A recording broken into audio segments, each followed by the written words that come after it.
Arthur Vega was not a hero. He was not special.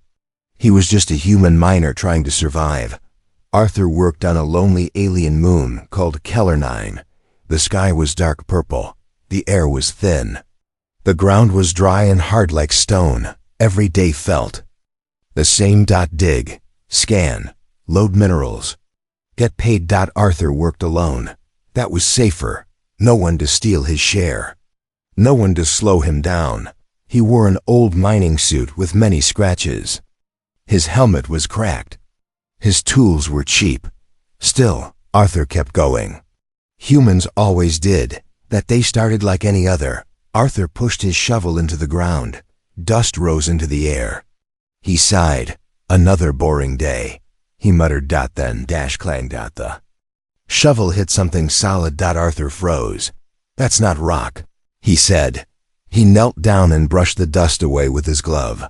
Something smooth appeared under the soil. Metal. Not new metal. Old metal. Strange symbols covered its surface. They glowed faintly blue. Arthur's heart started to beat faster. Okay, this is new. He cleared more dirt. Soon, he saw the full shape. It was a helmet. Large, heavy, ancient. It looked nothing like alien tech. It looked human. Arthur swallowed. Who would leave this here? The helmet suddenly vibrate. The ground trembled. Small rocks jumped. Arthur tried to step back, but the helmet pulled toward him as if it recognized him. Whoa! The helmet lifted into the air by itself. Before Arthur could react, it slammed onto his head. The suit lights flashed red. Warning alarms screamed. Arthur fell to his knees. Get it off! Get it off! He shouted. But the helmet locked tight. Then everything went silent. No alarms. No pain. A calm voice spoke inside his mind. Genetic match confirmed. Arthur gasped. Who are you? Unit designation, Crown of the First. Images filled Arthur's mind. A great war, alien armies. A human standing tall among them. The same helmet. The same shape. Arthur ripped the helmet off and threw it onto the ground. He breathed hard. Nope, I'm done. I'm leaving. He grabbed his scanner and ran toward his ship. That was when the sky changed. Bright lights appeared above him. Dozens of them. Arthur stopped and looked up. Ships. Alien ships. Big ones. They came down silently, surrounding the mining zone. Their shapes were sharp and ancient. Arthur's mouth went dry. I didn't steal anything, he said loudly. I swear. Ramp opened from the largest ship. Tall alien figures walked out. They were covered in armor. Their eyes glowed gold. Arthur raised his hands. Easy, I'm just a miner. The aliens stopped a few steps away. Then they knelt. Every single one of them. Arthur blinked. What are you doing? An old alien stepped forward. His voice was deep and shaking. It is you, the alien said. The one from the prophecy. Arthur laughed nervously. Yeah, wrong guy. The alien pointed at the helmet on the ground. You wear the crown of the first. Arthur shook his head. I didn't choose it. It jumped on me. The aliens whispered among themselves. The crown only answers to humans, the elder said. Our greatest mistake and our last hope. Arthur's smile faded. Hope for what? The elder looked up at the dark sky. Our world is dying. Arthur felt a strange pull toward the helmet again. It hummed softly. The elder continued. Long ago, we trusted a human leader. He saved us. Before he left, he promised to return. Arthur stared at the helmet. I'm not your leader, he said quietly. I don't even know your names. The elder bowed his head. Still. The crown has chosen you. Suddenly, a loud alarm echoed from the ships. A soldier shouted in the alien language. The elder's face darkened. They are coming, he said. Arthur felt cold.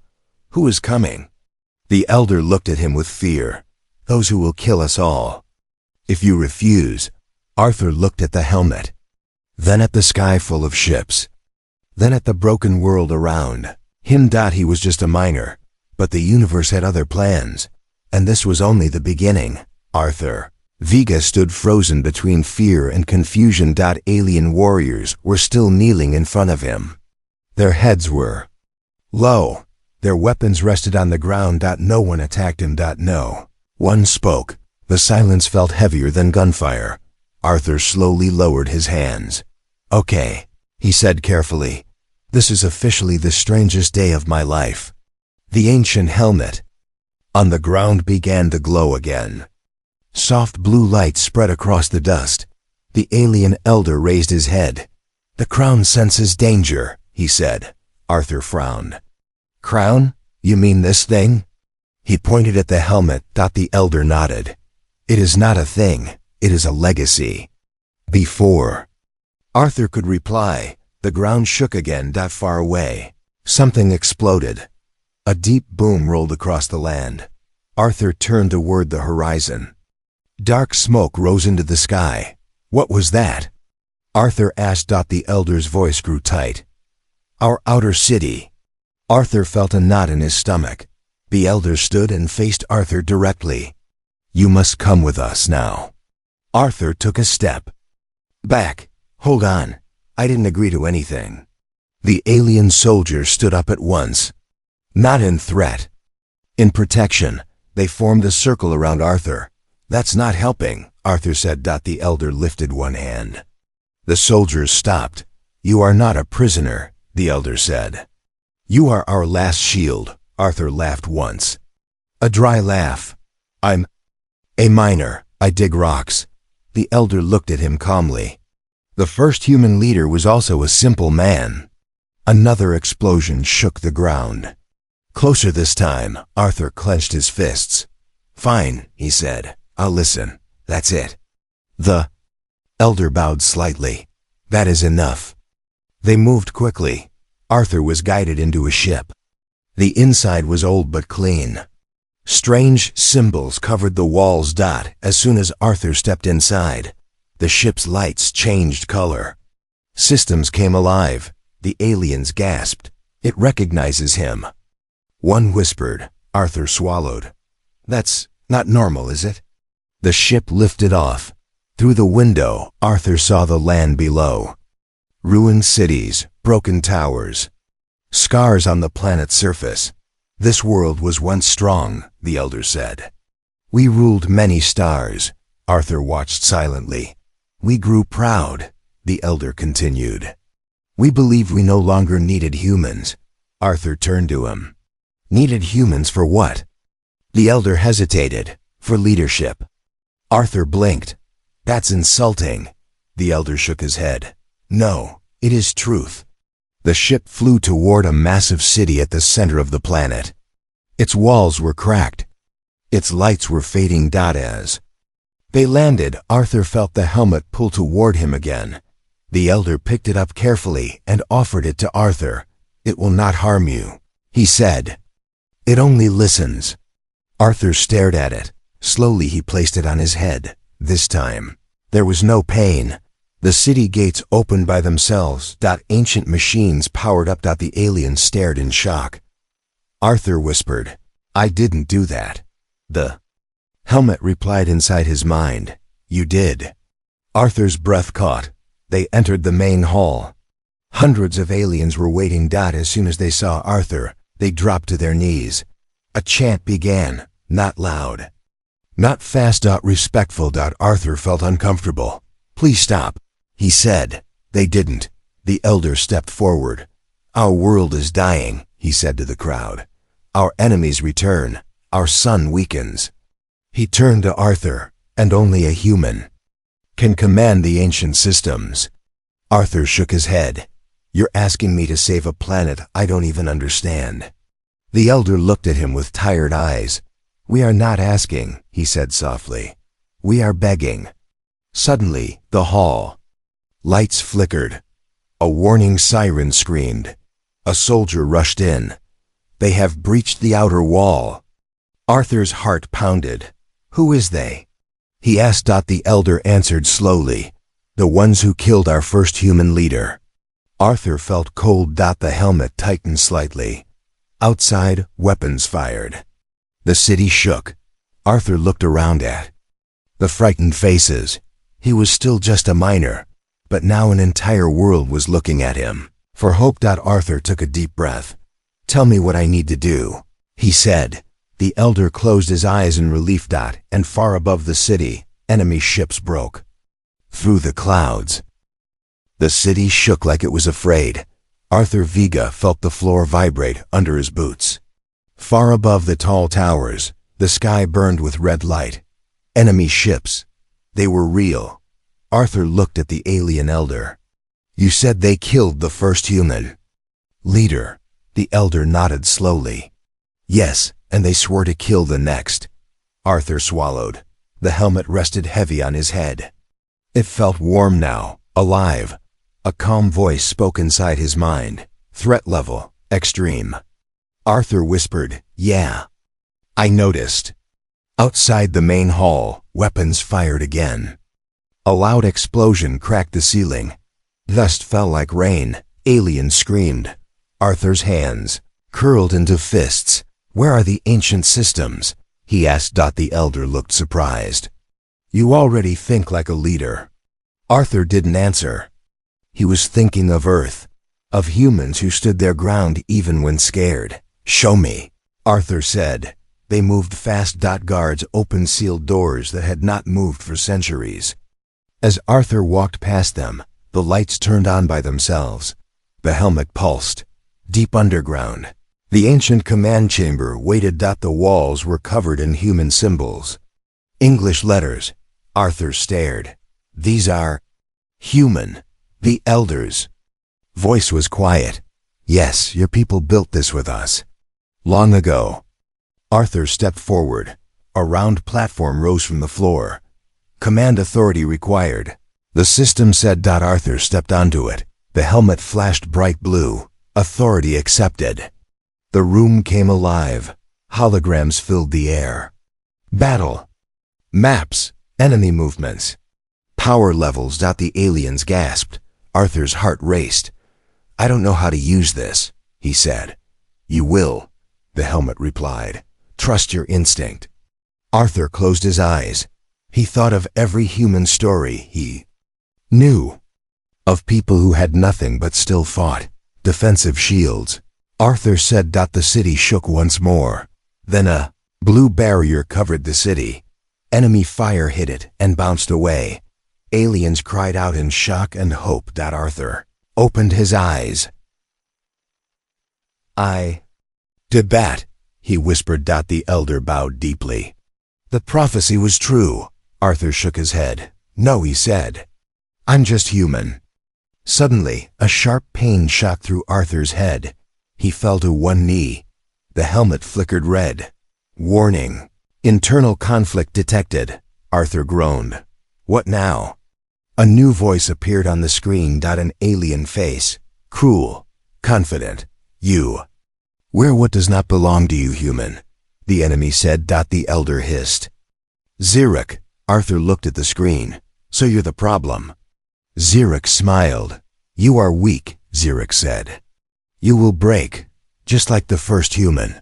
Arthur stood slowly. "Maybe," Arthur said. "But humans don't quit." Xeric laughed. "We are inside your city already." Arthur's eyes widened. A loud explosion shook the lower levels.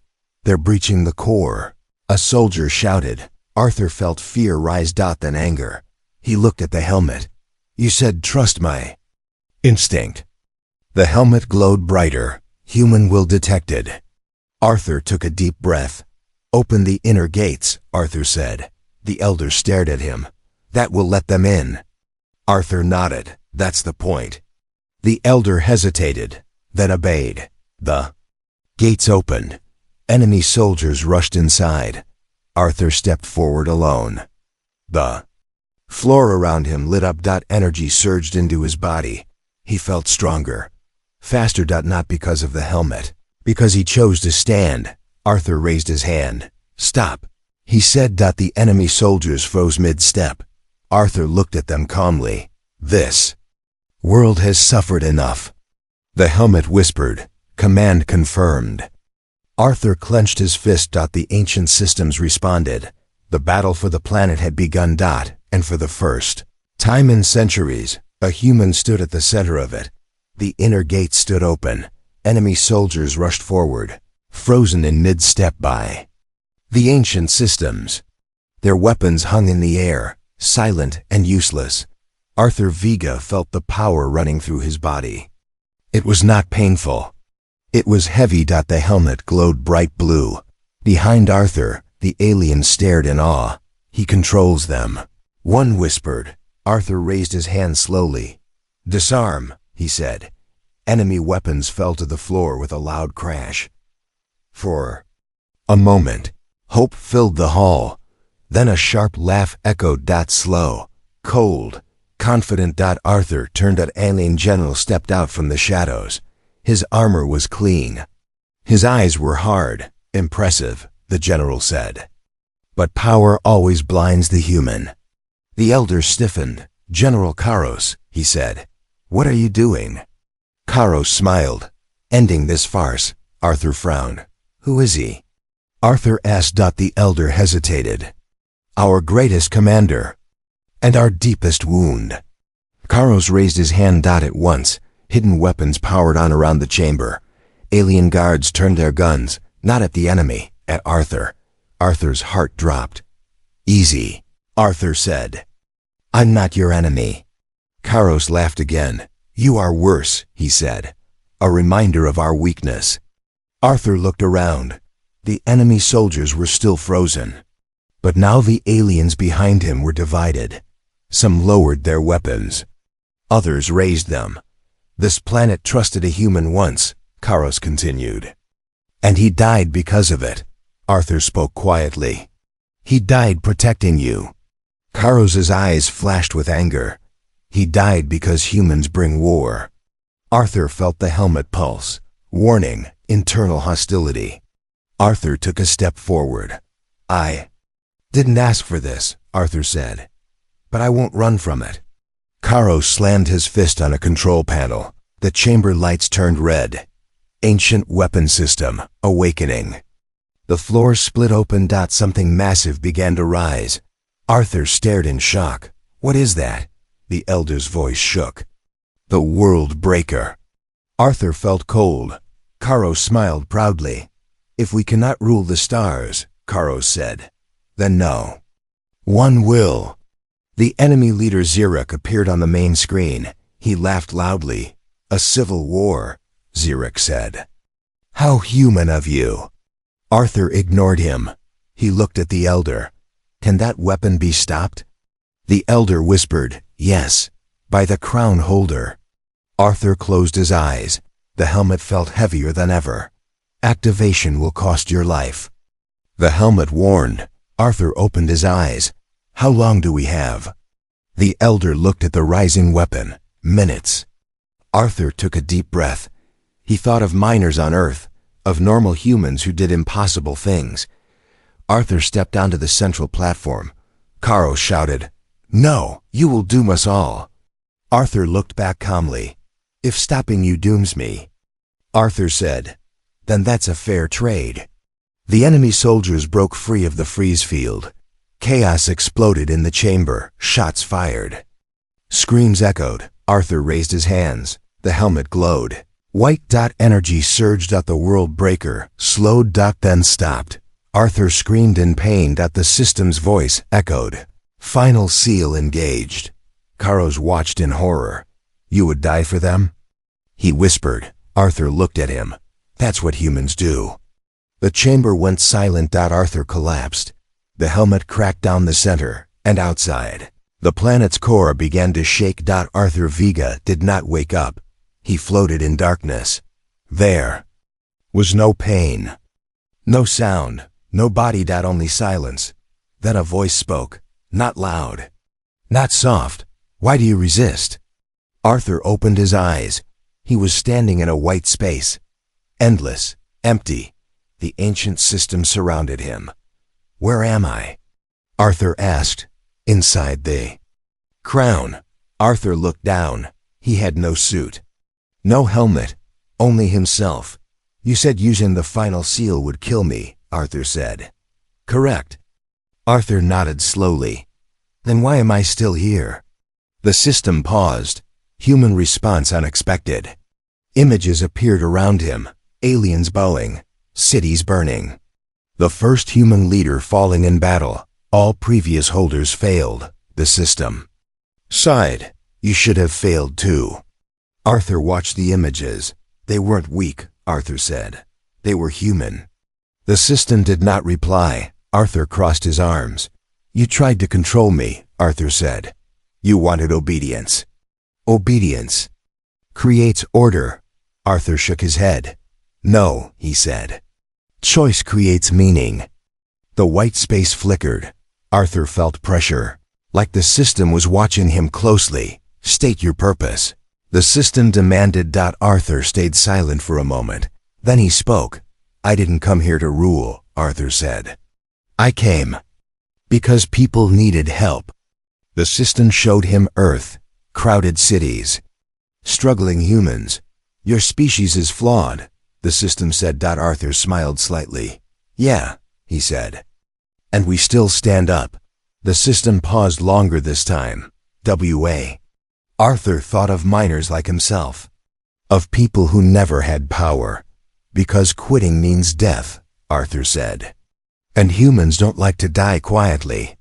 The white space cracked. The system's voice lowered. Emotion detected. Arthur stepped forward. You were built by humans, Arthur said.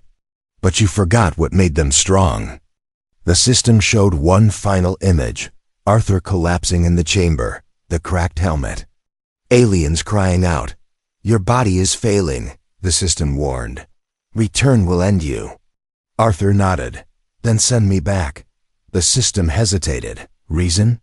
Arthur looked straight ahead. Because they still need me. The white space shattered. Arthur slammed back into his body. Pain exploded through him. He screamed. The helmet glowed. Broken, but alive. Alarms blared. The elder knelt beside him. Arthur! Stay with us. Arthur opened his eyes slowly. The world breaker was sealed. Enemy ships were retreating, but the city was still dying. The elder looked at Arthur with fear. The sun. It is still fading. Arthur tried to stand. His legs shook. How do we fix it? Arthur asked. The elder swallowed. There is one way, he said. Arthur already knew. The helmet whispered weakly. Core merge required. Arthur closed his eyes. What happens to me? The elder looked away. You become the bridge. Arthur breathed out slowly. Figures. He looked at the sky. I was just digging rocks yesterday. The elder placed a hand on Arthur's shoulder. You were always more than that. Arthur stepped forward toward the glowing core chamber. The helmet dimmed. Final choice approaching. Arthur smiled faintly. Humans always choose. The core chamber was alive. Light poured from the walls like liquid fire. The air hummed with power. Arthur Vega stood at the edge of the glowing pit. Below him, the planet's core burned weakly, like a dying heart. The helmet on his head was cracked. Its light flickered. The system's voice sounded tired. Core merge will erase your identity. Arthur nodded. Yeah, he said softly. Sounds about right. Behind him, the alien elders stood in silence. Some prayed. Some cried. The elder stepped forward. There may still be time, he said. We can evacuate the cities. Arthur shook his head. That won't save the planet, Arthur said. And you know it. The ground shook again. The sun in the sky flickered. Arthur felt the heat drop. He took one step closer to the core. Arthur, the elder said, his voice breaking, you owe us nothing. Arthur smiled faintly. I know. He looked back at them. But humans don't help because they owe, Arthur said. They help because they can. The helmet pulsed. Final confirmation required. Arthur closed his eyes. He thought of Earth, of noisy cities, of people who argued, failed, and still tried again. "Do it," Arthur said. The core reacted instantly. Light rushed upward, wrapping around Arthur's body. Pain tore through him. He screamed, but did not fall. The system spoke one last time. "Human will accept it." Arthur felt himself stretched out, not physically, emotionally. His thoughts spread through the planet. He felt the cities, the oceans, the air. He felt the sun. It was dying. Arthur pushed, not with strength, with stubbornness. The sun flared. Outside, the sky changed color. Golden light replaced red. Alien ships froze in space. The enemy screamed in panic. Xerox's voice echoed through space. "No! Stop it!" Arthur heard him, far away. Arthur focused. "You don't get this world," Arthur whispered. The sun burned brighter. The enemy fleet began to retreat. Arthur's body shook violently. The helmet cracked again. The system warned. "Structural failure imminent." Arthur laughed weakly. "Humans break things," Arthur said. "Even limits." The core stabilized. The planet stopped shaking. Life returned. Arthur felt himself slipping. The light pulled away. He fell to the ground. Silence. The elder ran forward. "Arthur." No response. The helmet slid off. Arthur's head. It was dark, completely silent. The elder knelt and pressed his ear to Arthur's chest. Nothing. Tears filled the elder's eyes. "He saved us," the elder whispered. Then Arthur coughed. He gasped for air. The elder's froze in shock. Arthur opened his eyes. "Did it work?" he asked weakly. The elder laughed and cried at the same time. "Yes," he said. "Our son lives." Arthur smiled. "Good." The helmet lay broken beside him. The system was gone. The crown was dead. Arthur was just human again, outside. The planet glowed with life, but far away. In deep space, something else awakened. A signal had been sent, and others had heard it.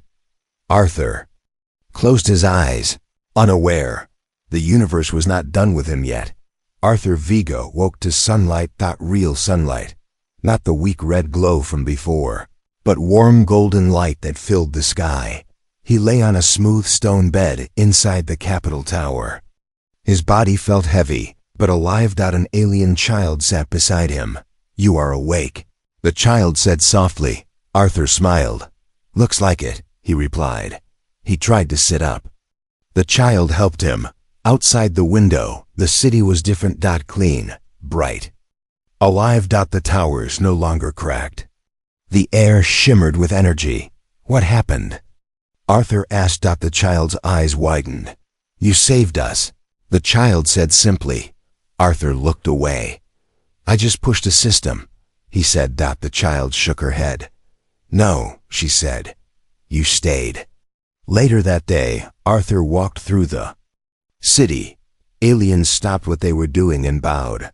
Arthur raised his hands quickly. "Please don't," he said. "I'm not your king." The elder approached him with respect.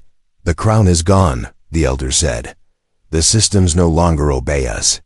Arthur nodded. "That's good." The elder looked confused. "We are afraid," he admitted. "What? If we fail again?" Arthur looked at the rebuilt streets. "You will fail," Arthur said. "Everyone does."